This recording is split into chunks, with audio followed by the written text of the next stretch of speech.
In the last video, we learned about matter, what is matter and what are the physical classifications of matter and what are the chemical classifications of the matter.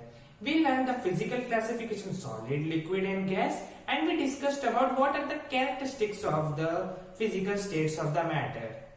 So in today's video, we are going to learn that can a matter change its state? So without wasting the time, let's start our chapter. So this is Omkar Padi and welcome to Talented Sir. So our topic is, can a matter change its state?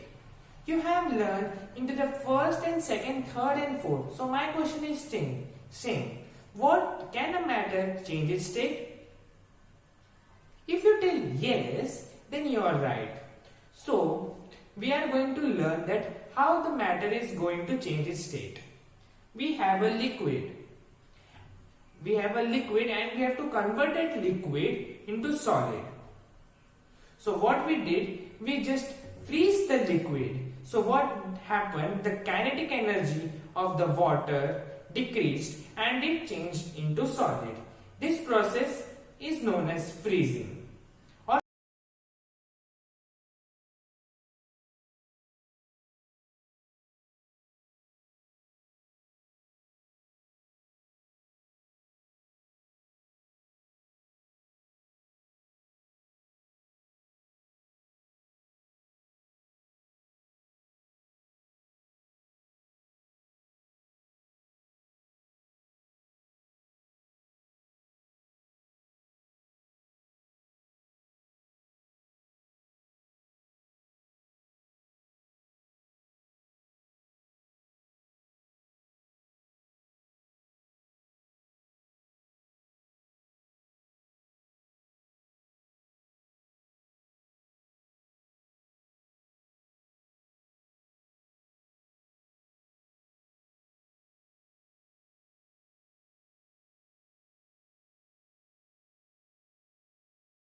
Last topic was pretty easy, but in this topic we are going to learn a bit hard topic.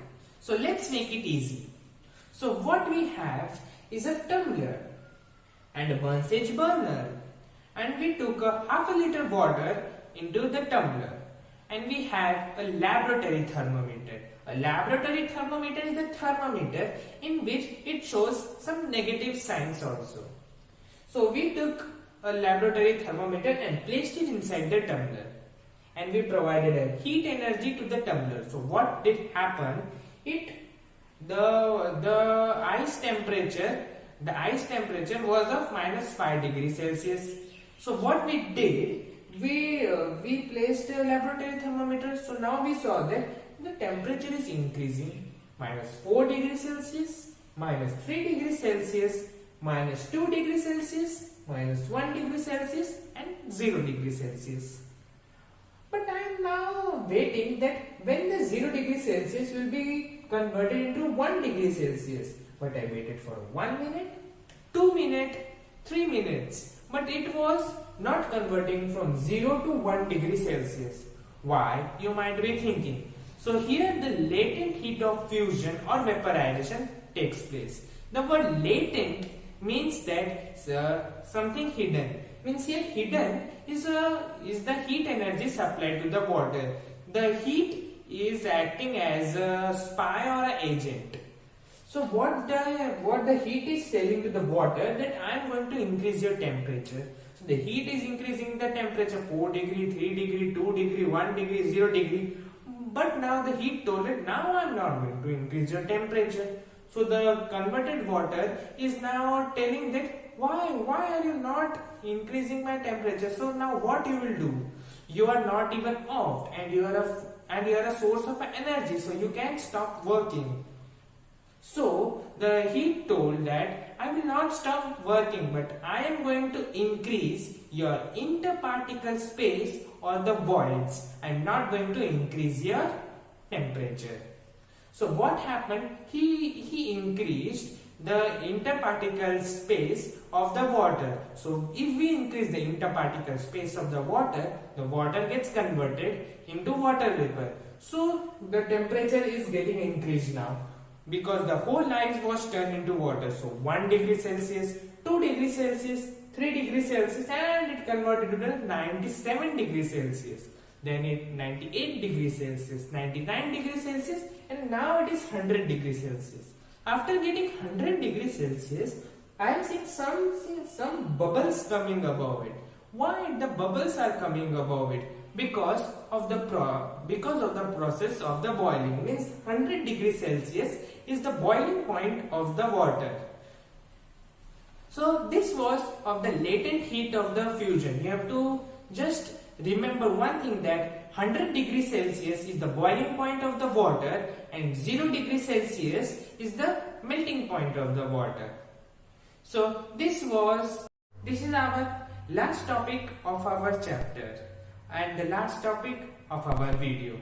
What is evaporation? How evaporation does cooling? How to convert Kelvin to degree and degree to Kelvin? And what are the difference between evaporation and boiling? So let's start. So what is evaporation? When a water is changed into water vapor without any energy, and a degree which is low to the boiling point is known as evaporation. So we have to take some topics of some examples of the evaporation.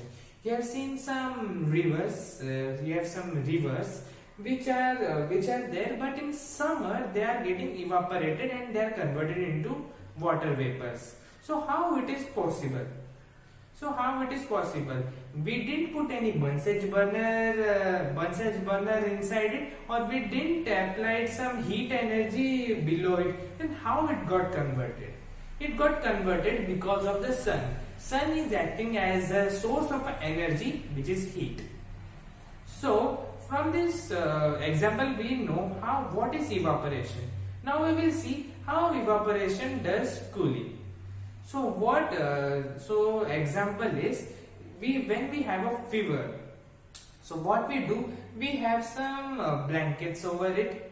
So when we put ourselves on blanket, what happens? Our body starts getting heated. Our body is still heated inside of our body, not from our physical. From inside it is heated because of the fever. So we are suggested to drink some glasses of water, because when we drink water, the inside our body, the heat is there. So the water gets near to the heat, absorbs all the heat and comes outside of the body as sweat. And when sweat is evaporated, our body gets cool. So this shows that evaporation does cooling. And if you take some nail polish remover acetone, if you put 1 drop of acetone in your hand and it gets evaporated in 1 or 2 seconds, and when it gets evaporated, you will feel your hand cold. So this proves that evaporation does cooling. So now we are going to learn how to change a Kelvin into degree and a degree into a Kelvin. So now let's see how to convert a Kelvin into degree. So what we did, we have to convert 290 degree into Kelvin. 290 Kelvin into degree. So what we did, we took 290 degree and we subtracted it by 273 degree. We have to always keep in mind the 273 degree. So when we minus 290 by 273 degree, the number we get is the degree. And so if you have to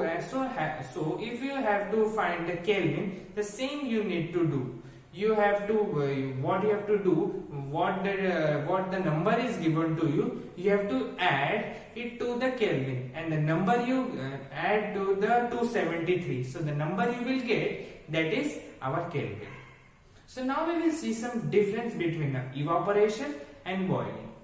What evaporation does, evaporation doesn't require any mode of energy like a Bunsen burner or something heated pan, or heated induction. So but in boiling we need a source of energy right below it. So we got the first difference. And the second difference is evaporation is a slow process and boiling is a fast process. And we are very glad that evaporation is a slow process, because if the evaporation would be a fast process, in one day only in summer all the waters of the river would be converted into gas and no water is there for our summer season. Another difference between evaporation and boiling is that when we evaporation does nothing, some bubbles comes, but when we do boiling, some bubbles come. Have you ever seen that a river, when it get boiled, the bubbles comes? No, na? So that means that if we do boiling, we see bubbles, and in evaporation no bubbles are there. So by this we finished our chapter, the matters in our surrounding.